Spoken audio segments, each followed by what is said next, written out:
నమస్తే రమగారు. నమస్తే జయ. రమగారు, ఈ ఆదివారం అమావాస్య వచ్చిందండి.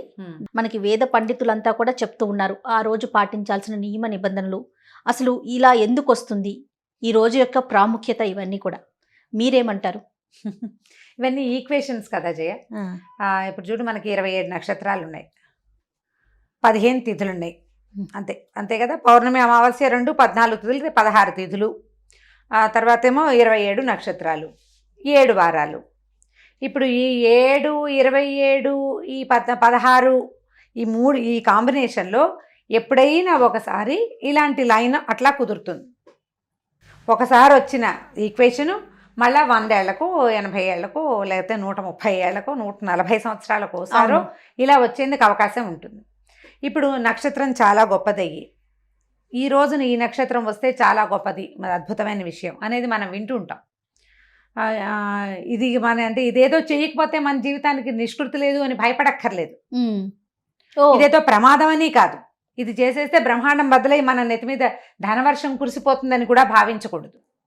ఇది ఒక పాజిటివ్ విషయం. అవసరమైతే మనం చేయదలుచుకుంటే పాజిటివ్గా చేసుకోవచ్చు. ఎట్లాగా మామూలుగా ఆదివారము పుష్యమి నక్షత్రం వస్తే రవి పుష్య యోగం అని చెప్తారు. మనం మా పత్రికల్లో కూడా వేస్తూనే ఉంటారు, టీవీలలో చెప్తుంటారు. రవి పుష్య యోగం వచ్చినప్పుడు బంగారం కొనుక్కుంటే మంచిదని, లక్ష్మీ పూజ చేసుకుంటే మంచిదని. రవి పుష్య యోగంలో ఏదైనా పనులు మొదలు పెడితే పనులు అవుతాయి. జ్యోతిషవేత్తలు పెద్దవాళ్ళు చాలామంది మనకి ఎంతమంది ఉన్నారు. అవును. అవి కాకుండా మనం స్నేహంగా ఎవరితోటైనా మాట్లాడుకునే జ్యోతిష్కులతో స్నేహాలు ఉంటే, ఆస్ట్రాలజీ అవి తెలిసిన వాళ్ళు, పెద్దవాళ్ళు, నిపుణులు, కాస్త 4 ముక్కలు తెలిసిన వాళ్ళు, నాలాగా ఒక ముక్క కూడా తెలియని వాళ్ళు, ఎవరో ఒకళ్ళు ఒక మంచి మాట చెప్తారు. మంచి పనే కదా, చేసేసుకుంటే సరిపోతుంది. అయితే ఈసారి ఏమైందంటే అమావాస్య కూడా కలిసి వచ్చింది. అవునండి. మామూలుగా ఆదివారం అమావాస్య అనేది కూడా ఒక ప్రత్యేకమైంది. సంవత్సరంలో ఓసారో 2 సార్లు రేర్గా కనపడుతుంది. మామూలుగా అమావాస్యను మన మంచి రోజు కాదుగా భావిస్తాం, కానీ మనకి 3-4 అమావాస్యలు పండగలుగా చేసే ఉన్నాయి మనకి. దీపావళి అమావాస్య, చొల్లంగి అమావాస్య అంటాం, పోలాల అమావాస్య ఒకటి. అవునండి. మహాలయ అమావాస్యనేమో పితృపక్షాల్లో పర్వదినంగా పితృదేవతల కోసం కూడా చెప్పుకుంటాం. జనరల్గా మనం అమావాస్య రోజుల్లో ఏ పనులు చెయ్యం.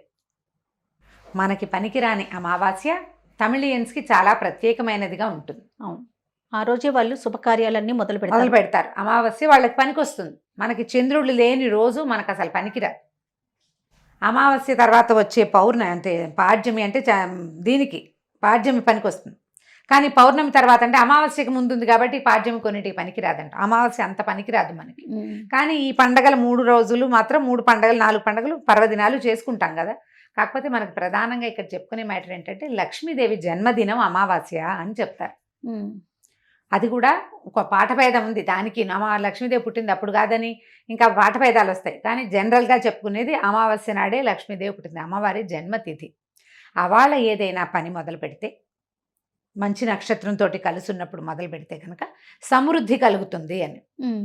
ఇప్పుడు ఈ ప్రత్యేకంగా ఈ రోజుకి అప్పుడే ఒక 10 రోజుల నుంచి అడ్వర్టైజ్మెంట్ మొదలైంది కదా, కనిపిస్తుంది. రవి పుష్య యోగం కలిసి వచ్చింది. అమావాస్య, ఆదివారము, పుష్యమి నక్షత్రం. రవి పుష్య యోగంలో లక్ష్మీ పూజ, ఆదివారము అమావాస్య కలిసి వచ్చినప్పుడు శివ పూజ మంచివి, ఉపయోగపడతాయి. ఈ 3 కలిసి వచ్చినాయి కాబట్టి లక్ష్మీదేవి పూజ ఏమో సమృద్ధి కోసం. ఏ సమృద్ధి? ధనం అనుకోవద్దు, విద్య, అభివృద్ధి, సంసారంలో ఎదుగుదలలు, సంతానము, ఇవన్నీ కూడా అభివృద్ధిలే.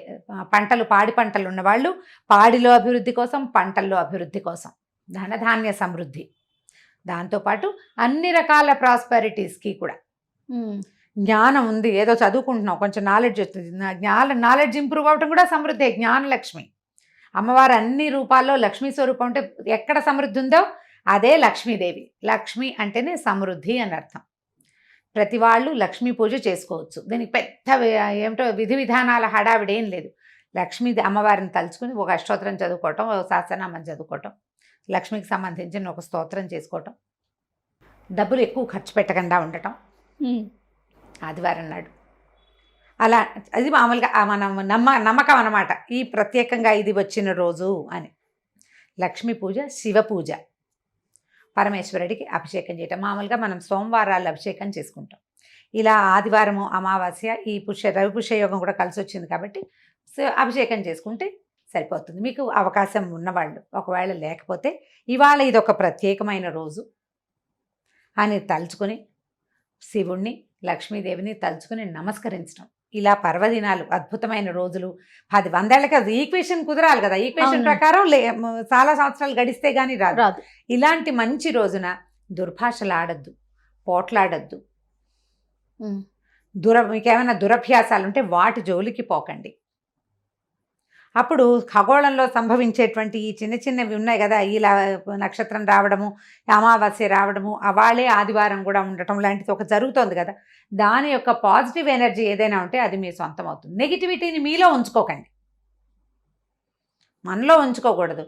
ఇప్పుడు బోల్డ్ అని చెప్తాను జయ, నేను చెప్పను, నాకేం తెలియవు అవేవి, ఎవరో చెప్తారు పెద్దవారు, అదేదో చేయండి, ఇదే చేయొద్దు. మనం చేయపోతే ఏమిటో, చేయపోతే కొంప మునిగిందని భయపెడితే ఎలాగా? భయపడక్కర్లేదు. తేలికపాటి లక్ష్మీ పూజ, అమ్మవారిని బుద్ధితో జ్ఞానంతో తలుచుకోవటం, శివ పూజ చేసుకోవటం, మనసును ప్రశాంతంగా ఉంచుకోవటం. ప్రశాంతంగా మీరు ప్రశాంతంగా ఉండండి, ఇంటిని ప్రశాంతంగా ఉంచుకోండి.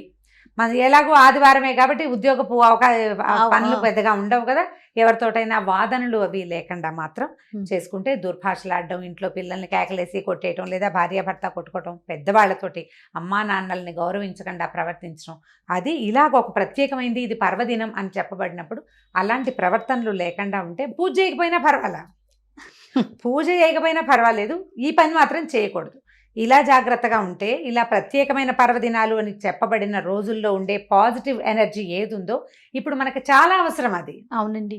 ఈ రోజున మనం వచ్చేసింది అనేస్తున్నారు, మనకి ఎక్కడి నుంచి వచ్చేస్తుందో తెలియట్లేదు. కానీ మరి అది వచ్చేసేదాన్ని రానివ్వకుండా చేయాలంటే పర్వదినాల్లో కొంచెం దైవ సహాయం తీసుకోండి కుదిరితే, లేదా పాజిటివ్గా ఉండండి. దానివల్ల మనకు ప్రమాదం వచ్చేది ఏం లేదు, శుభం జరిగే అవకాశం ఉంది. వచ్చే శుభాన్ని కొంచెం చక్కగా తీసుకోవడానికి ప్రయత్నం చేయండి. అంతే. రైట్ రమ్మ గారు, థ్యాంక్ యూ సో మచ్ అండి. నమస్తే. నమస్తే జయ.